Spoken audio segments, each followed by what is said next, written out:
Okay, guys, I'm going to be reading part 2 of chapter 4. So I'm starting at the top of page 50 when Julius just went to see what is happening with all the animals that are not being treated like Boots is being treated. Besides, they were so beautiful. In Julius's eyes, more beautiful than people. More beautiful, at least, than most people. He could think of one exception. He stood now amid the cages in the cellars of the Colosseum, breathing in the rank smell, the rank stench, and listening to the growls and shiftings and howlings of the beast. He didn't know which way to go through the labyrinth of narrow, dark passages, and a primitive fear was inevitable in this place, where every corner held a dealer in death. He called out tentatively, and a heavy-set middle-aged man with a grizzled beard, carrying a lantern, came out of one of the tunnels. "Who are you shouting at? Who are you?" he growled. "I'm Julius Minimus, the princess's tiger keeper," said Julius. The man dropped his aggressive tone at once. "Oh, I didn't know, did I? What's your name?" "Caius Lucius. What can I do for you?" "I wanted to see the tiger cub, the one that arrived about 2 months ago." "Oh, him. He's not to be viewed. He's in training." Julius knew the routine. A coin changed hands. "One can always make exceptions for a specialist," said Caius. "Follow me and don't get too near the cages." Julius followed him through the maze of tunnels, glancing to left and right as the lantern lit the cages as they passed. At one they stopped. "What's that?" "Camel. Now, new consignment just in from Arabia. Never seen one before?" Julius, staring at the strange, humpbacked creature, shook his head. "They come from the desert," the man said. "Beast of burden there. We got dozens of them, fresh from the ships. Easy to tame. This one will be showing tomorrow. You should come. Grazers aren't as popular as the wild beasts in themselves, but they show the carnivores off. We set the lions on them. They leap on their backs or tear their throats out. Drives the crowds wild." Julius felt the pores opening along his arms, and bile came into his mouth, but he said nothing and followed where the man led. The tunnels were perfectly dark, except where the lamp threw moving shadows. "You like the circus?" Julius hesitated. "The fights can be good," he temporized.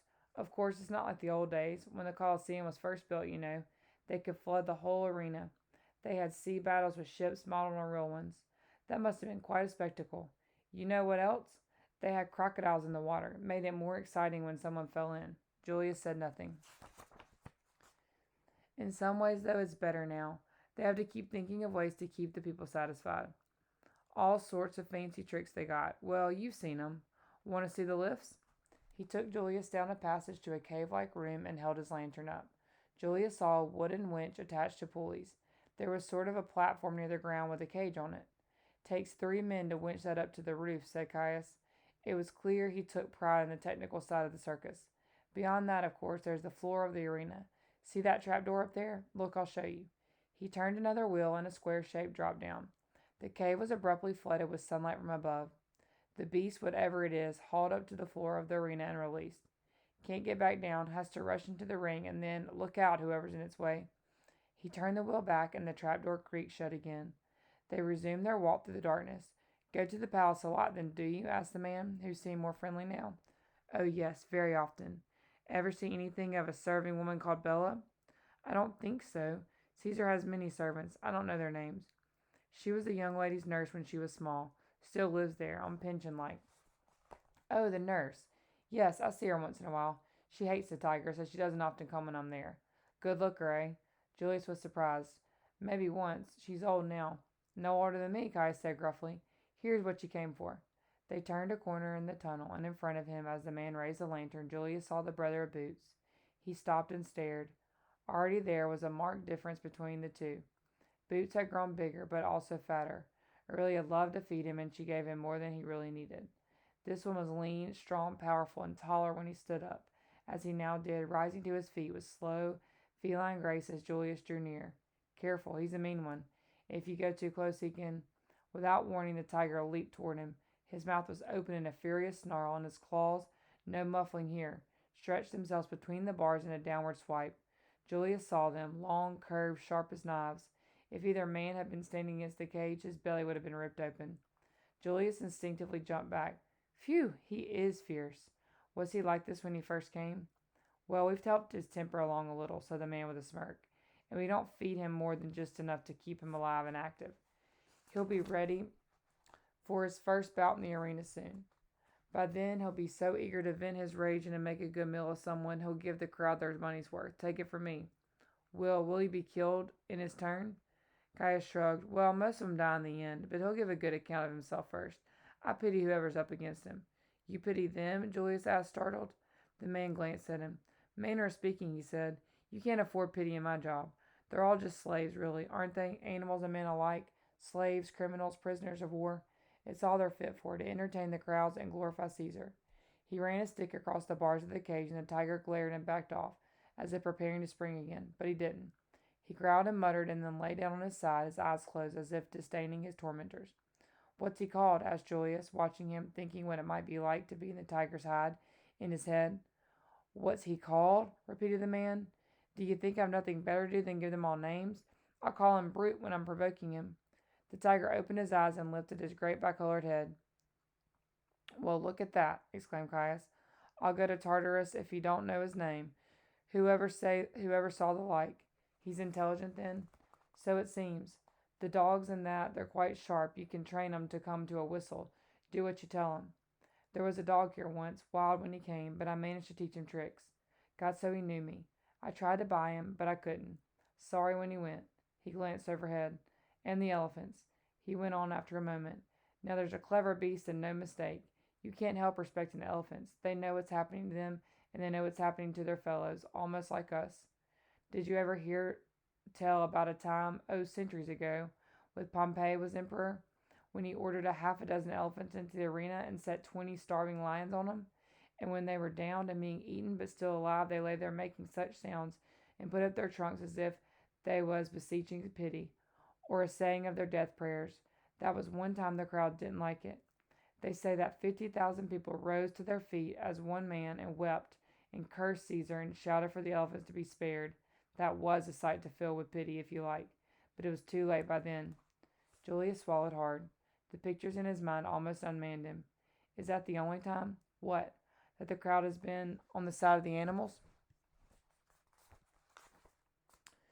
Caius scratched his beard. The only time I've heard of. It was only because the elephants were so big and sorrowful somehow. There was a long silence while they watched the tiger, each with his own thoughts. When Caius spoke again, his voice was very quiet, as if he were afraid one of his fellows would hear him. It does go to your heart sometimes to see something so magnificent.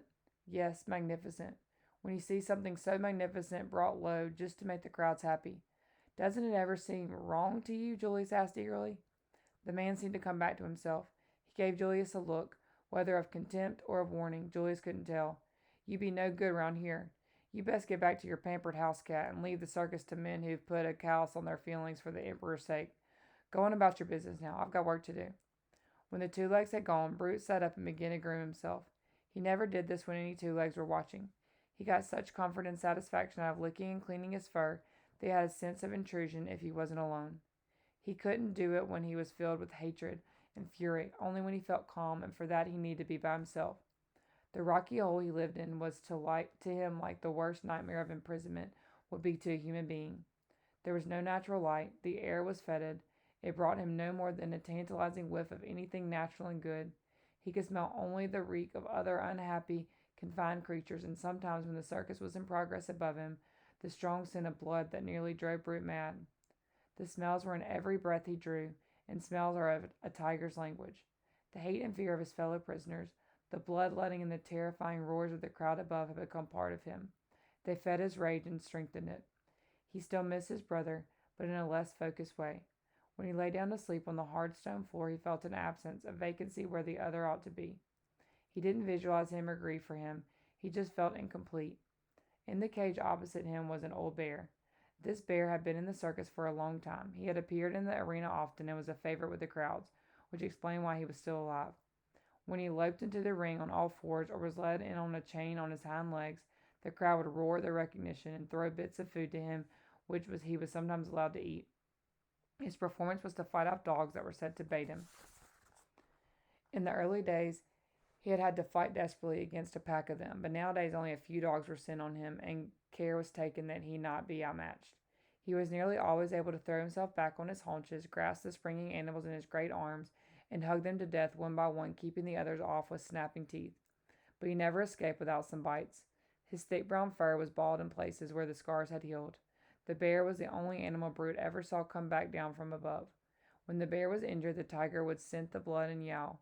It was mostly from the bear that Brute received his sense that when animals went up there, terrible things happened. He was afraid, and yet he waited his turn with something like eagerness. He wanted to fight, rend, and kill, and up there, his instincts told him, that was what happened.